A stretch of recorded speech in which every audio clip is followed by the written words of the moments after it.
घातांक का प्रयोगात्मक सत्यापन। एक वर्गाकार कागज लिया। यह एक पृष्ठ है। इसमें कोई मोड़ नहीं है।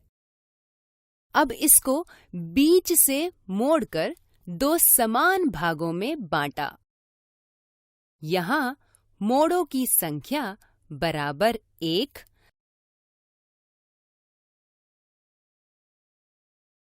पृष्ठों की संख्या बराबर 2। मुड़े हुए पृष्ठ को पुनः 2 भागों में बांटा। यहाँ देखिए, मोड़ों की संख्या बराबर 2।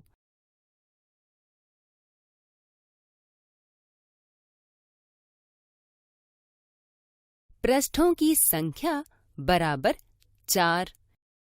इसी प्रकार इस प्रक्रिया को आगे बढ़ाएं।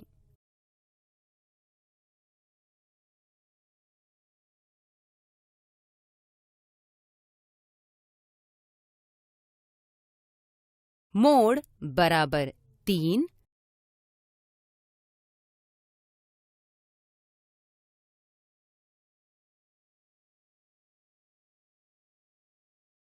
पृष्ठ बराबर 8।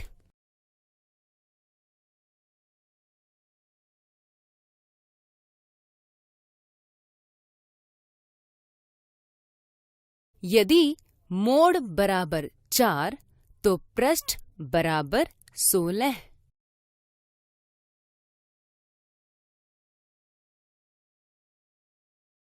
अर्थात हर एक मोड़ के बाद पृष्ठों की संख्या पहले से 2 गुनी हो जाती है। यहाँ पैटर्न पर ध्यान दीजिए। जब मोड़ों की संख्या 4 है तो पृष्ठों की संख्या बराबर 2 की घात 4। जब मोड़ों की संख्या 3 है तो पृष्ठों की संख्या बराबर 2 की घात 3। जब मोड़ों की संख्या 2 है तो पृष्ठों की संख्या बराबर 2 की घात 2। जब मोड़ों की संख्या 1 है तो पृष्ठों की संख्या बराबर 2 की घात 1। तो पैटर्न से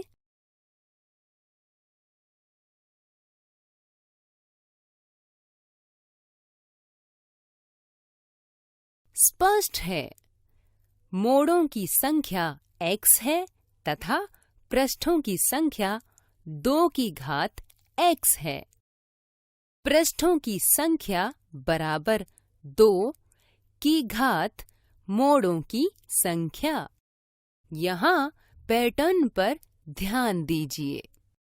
जब मोड़ों की संख्या 4 है तो पृष्ठों की संख्या बराबर 2 की घात 4।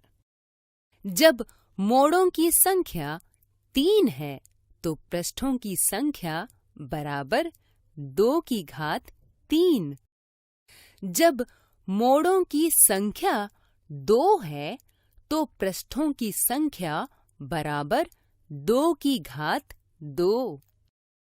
जब मोड़ों की संख्या 1 है तो पृष्ठों की संख्या बराबर 2 की घात 1।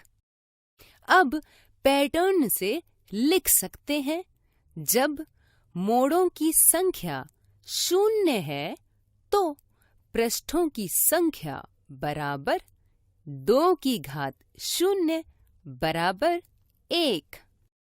जैसा शुरू में हमने एक वर्गाकार कागज लिया था तो वह एक पृष्ठ था जिसमें कोई मोड़ नहीं था। अर्थात हम लिख सकते हैं, जब मोड़ों की संख्या 0 है तो पृष्ठों की संख्या बराबर 2 की घात 0 बराबर 1। इसी प्रकार पैटर्न द्वारा हम दिखा सकते हैं, 3 की घात 0 बराबर 1, 4 की घात 0 बराबर 1 आदि।